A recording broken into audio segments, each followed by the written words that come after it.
여야는 모레 본회의를 열고 7조 8천억 원 규모의 4차 추경안을 처리할 계획입니다. 하지만 통신비 2만 원 지원과 무료 독감 백신을 두고 여전히 의견을 좁히지 못하고 있습니다. 국회 취재기자 연결합니다. 최하영 기자. 네, 국회입니다. 자, 여야가 약속한 4차 추경 처리 시한이 이틀 뒤로 다가왔는데 막판 합의가 가능하겠습니까? 네, 아직 확답할 수는 없는 상황입니다. 여야는 여전히 추경안 일부 지원 내용을 두고 대치하고 있는데요.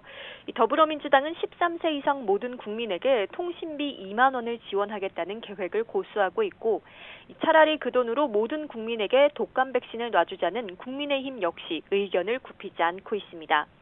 이에 민주당은 국민의힘의 요구를 절충하는 방안을 검토하고 있는데요. 정부가 확보한 유료 백신 1,100만 명분 가운데 일부를 무료로 전환하는 방안을 살피고 있습니다. 민주당은 일부 무료 지원에는 그렇게 큰 예산이 들지 않는다며 이를 협상 카드로 제시할 것으로 보이는데요. 하지만 국민의힘은 통신비 지원에 대한 반대 입장을 다시 한번 확고히 했습니다. 배준영 원내대변인은 정부와 여당이 빚을 내서 생산하는 통신비 2만 원이라는 사탕을 억지로 손에 쥐어주면서 생색내려 한다고 비판했습니다.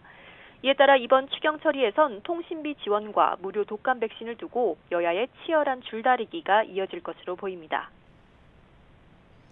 자, 그리고 돌봄비 지급 확대나 법인 택시 지원 여부도 쟁점이라고요. 네, 현재 초등학생까지만 지원하는 아동특별 돌봄비 지급 대상을 중고교생까지 확대할지도 관심인데요. 여당과 정부는 초등학생 이하 아동이 있는 가정에 양육비 20만 원씩을 지급하기로 했지만 같이 휴업한 중고교생은 왜 빠졌느냐는 불만이 제기되자 국민의힘은 중고교생까지 돌봄비를 지원하자고 제안했습니다.